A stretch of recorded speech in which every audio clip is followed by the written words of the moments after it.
अस्सलाम वालेकुम। वीडियो के फर्स्ट पार्ट में हमने लैप्लास ट्रांसफॉर्मेशन देखी थी और उससे रिलेटेड हमने एक एग्जाम्पल भी सॉल्व की थी। हमारे टाइम डोमेन सिग्नल गिवन था, यूनिट स्टेप सिग्नल, और हमने उसे फ्रिक्वेंसी डोमेन सिग्नल में कन्वर्ट किया था and we get the answer is 1/s this one. ठीक है, अब हम सेकंड एग्जाम्पल इस वीडियो में डिस्कस करेंगे। ये हमारी सेकंड एग्जाम्पल है जिसमें हम डिस्कस करेंगे कि हमारा टाइम डोमेन सिग्नल गिवन है विच इज़ टी, और दूसरा ये क्या है, यूनिट स्टेप सिग्नल। ठीक है, और हम इसको टी और यूनिट स्टेप सिग्नल होता है, हम उसको रैंप सिग्नल भी कहते हैं, रैंप सिग्नल। ठीक है, रैंप सिग्नल इस तरीके से होता है कुछ, और उसकी लिमिट्स ये होती हैं कि जब भी आपका time is less than zero होगा, ठीक है, time is less than zero होगा तो आपका रैंप सिग्नल जो है वो ज़ीरो होगा।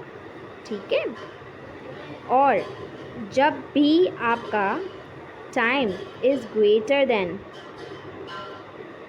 ठीक है, greater and is equals to zero होगा तो यूनिट स्टेप जो भी यूनिट स्टेप नहीं, रैंप सिग्नल आपका क्या हो जाएगा, टी। मतलब अगर टाइम ज़ीरो है तो आपका रैंप सिग्नल क्या हो जाएगा, ये ज़ीरो है तो ये भी ज़ीरो हो जाएगा, ये वन है तो ये वन हो जाएगा। ठीक है, to get this point I think.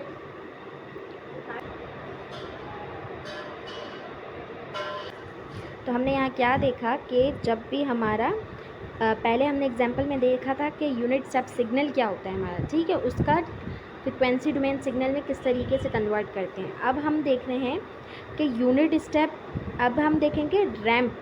ठीक है, रैंप यही यहाँ जो सिग्नल किया हुआ है ना, ये इसके ही इक्विवेलेंट होता है, इसको हम कहते हैं रैंप सिग्नल। ठीक है, तो यहाँ पर हमने सॉल्यूशन से पहले लिख दिया कि यूनिट स्टेप सिग्नल होंगे, यूनिट स्टेप सिग्नल हो गए तो हमें पता है यूनिट स्टेप सिग्नल क्या होता है, जो लेस देन जब भी टी होगा, लेस देन ज़ीरो होगा, टी जब भी लेस देन ज़ीरो होगा तो हमारा यूनिट स्टेप क्या होगा, जब ज़ीरो होगा, और जब भी time is greater and is equals to zero होगा तब हमारा यूनिट स्टेप सिग्नल क्या होगा, वन होगा।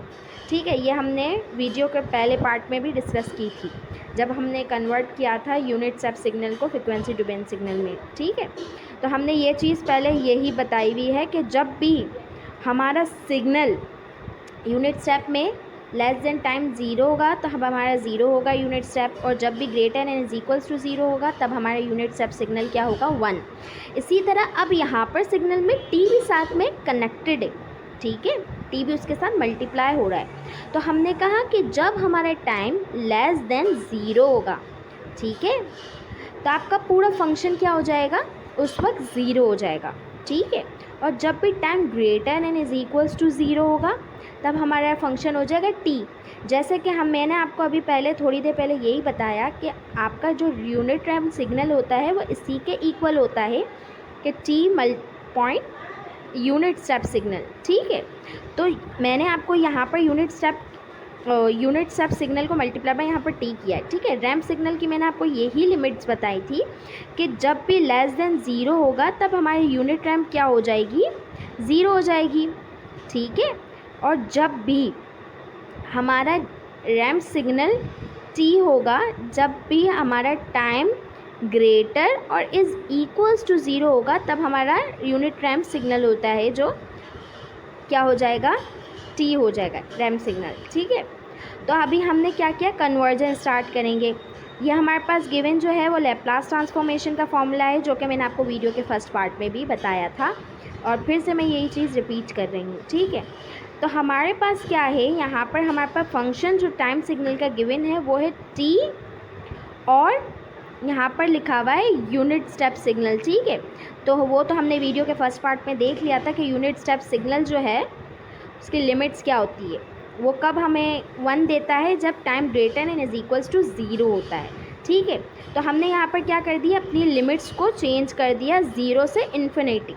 क्यों ज़ीरो से इन्फिनिटी की, क्योंकि हमें पता है माइनस इन्फिनिटी से ज़ीरो तक तो हमारा पूरा सिग्नल ज़ीरो होगा, तो फिर ये लिमिट लिखने का हमें फ़ायदा नहीं होगा, ठीक है, क्योंकि वो चीज़ ज़ीरो ही है, तो फिर वो लिख के शो करके हम क्या करें। तो इसलिए हमने यहाँ पर लिमिट्स को चेंज कर दिया और क्या कर दिया, ज़ीरो से इन्फिनिटी तक कर दिया, ठीक है।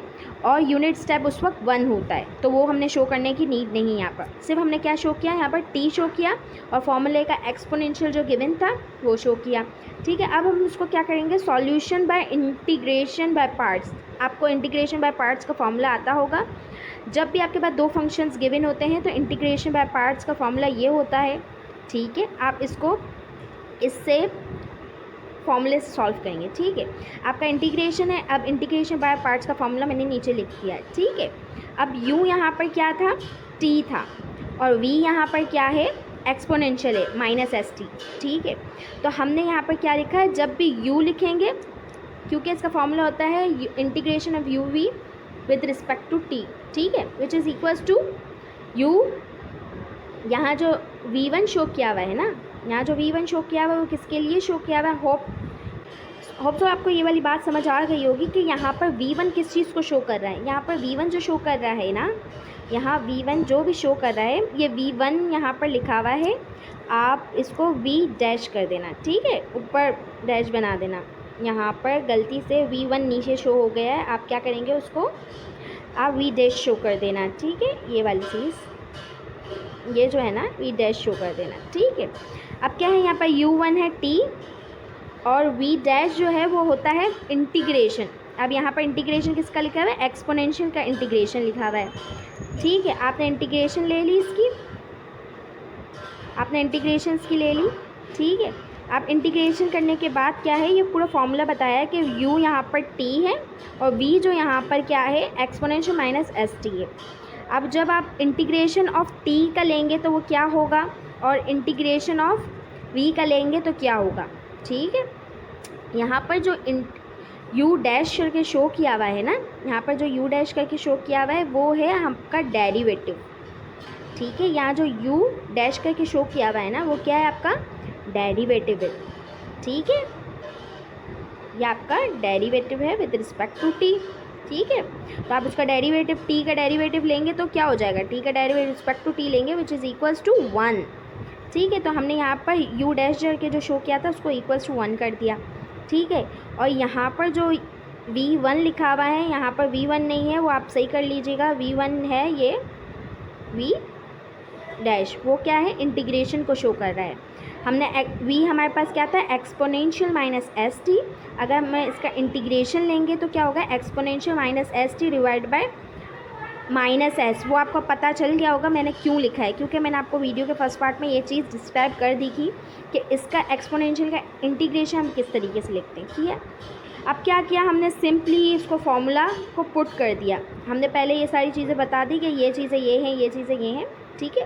फिर यहाँ पर नीचे है ना, सिंपली आपने उसको पुट करना है, ठीक है। आपने सिंपली इसको पुट कर दी, सारी वैल्यूज़ को पहले ऊपर डिस्क्राइब कर दी थी, ये है, ये है, जो भी था उसको सिंपली आपने पुट किया। इसके बाद आपने क्या किया, अब आपने ये क्या है, ये t ही शो कर रहा है, ठीक है, ये जो है t लिखा हुआ है, ठीक है। अब आपने पूरे वैल्यूज़ को उस फॉर्मूला में पुट कर दिया। पुट करने के बाद क्या किया आपने, ये वाली चीज़ आ गई आपके पास, ये वैल्यूज़ आ गई। आप फिर ये चीज़ करने के बाद आपने क्या किया, आपको यहाँ पर नीचे शो किया हुआ है, ठीक है, t एक्सपोनेंशियल -st होगा, ठीक है, t माइनस एक्सपोनेंशियल st होगा, तब हमारी वैल्यू क्या, यहाँ पर ये जो चीज़ शो की हुई है ना, इससे देख के कंफ्यूज नहीं होएगा क्योंकि इन्फिनिटी आ जाएगी टर्म, ठीक है, और विच इज़ अनडिफाइंड, ठीक, infinity upon infinity which is undefined. तो हमने यहाँ पर नीचे स्टेप शो किया हुआ है, यहाँ पर नीचे स्टेप शो किया हुआ है कि जब भी हमारी लिमिट इन्फिनिटी होगी, ठीक है, जब भी हमारी इन्फिनिटी लिमिट होगी तो हम क्या करेंगे, हम करेंगे अपना डेरिवेटिव लेंगे, ठीक है। जब भी आप डेरिवेटिव लेते तो आपकी ये क्या हो जाती, पॉजिटिव में इन्फिनिटी हो जाती, ठीक है। यहाँ पर नीचे है, नीचे जो डिस्क्राइब कर दिया है, ठीक है, तो आपको ये कन्फ्यूजन होप सो नहीं होगी।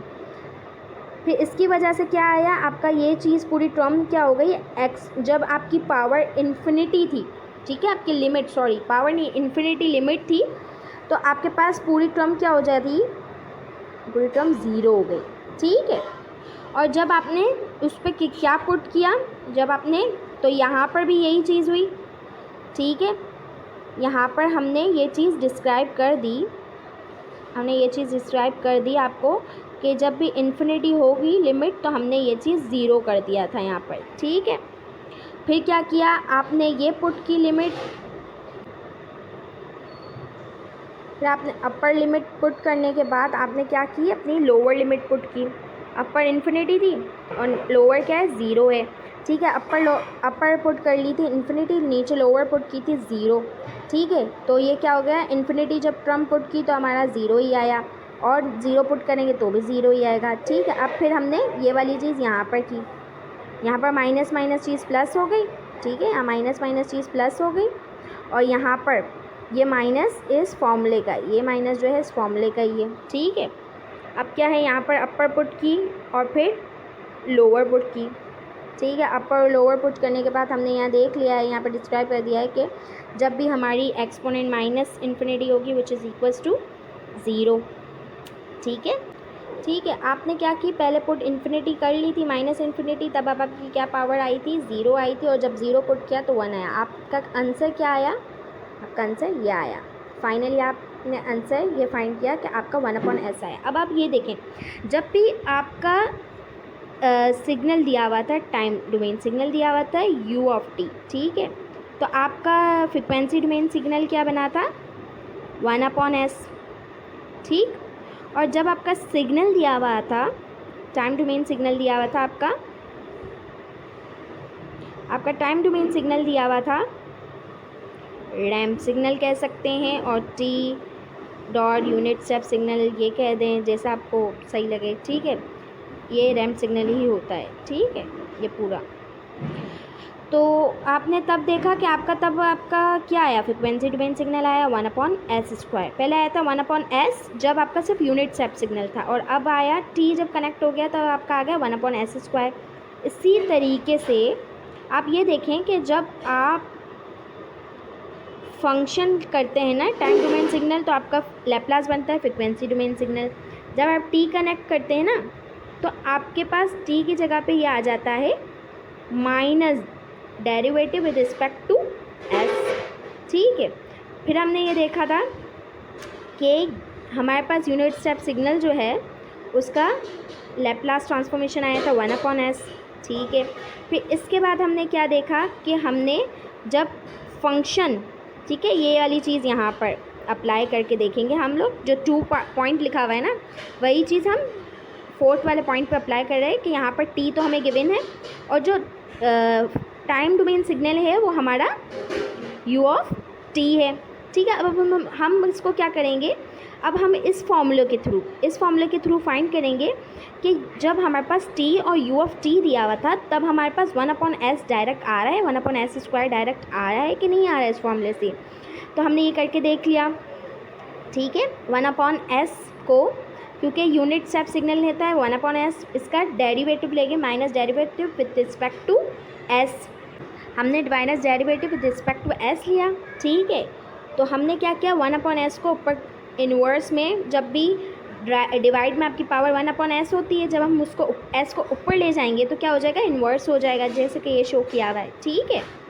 अब इन्वर्स करने के बाद हमने क्या किया, हम जब भी डेरिवेटिव लेते हैं हम क्या करते हैं, जो भी हमारे पास, जैसे फॉर एग्जांपल x था, ठीक है, x की पावर -1 थी, तो हम डेरिवेटिव में क्या कहते हैं, reducing -1 further derivative of the x, ठीक है। तो फर्दर डेरिवेटिव ऑफ x 1 ही आता, और इसका क्या आता है, -2 आता है, ठीक है। तो ये चीज़ आपको समझ आ ही गई होगी वो किस तरीके से आया है, ठीक है।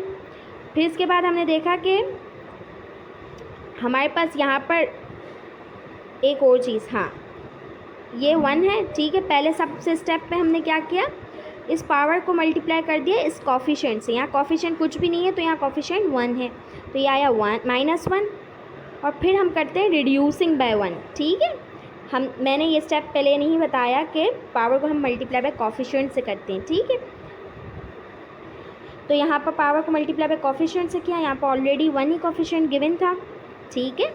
तो हमने पावर को मल्टीप्लाई बाय कर दिया कॉफिशेंट से, which is -1, and reducing by 1, तो हमने क्या फाइंड हुआ, हमें ये फाइंड हुआ इसका डेरिवेटिव, ठीक है। और नेगेटिव जो बाय है वो उससे minus with respect to derivative of s लिखा होता है, वो ये चीज़ थी, ठीक है। ये वाली, ये जो नेगेटिव है ना, यहाँ का नेगेटिव और यहाँ का जो नेगेटिव है ना, ये वो चीज़ है, ठीक है।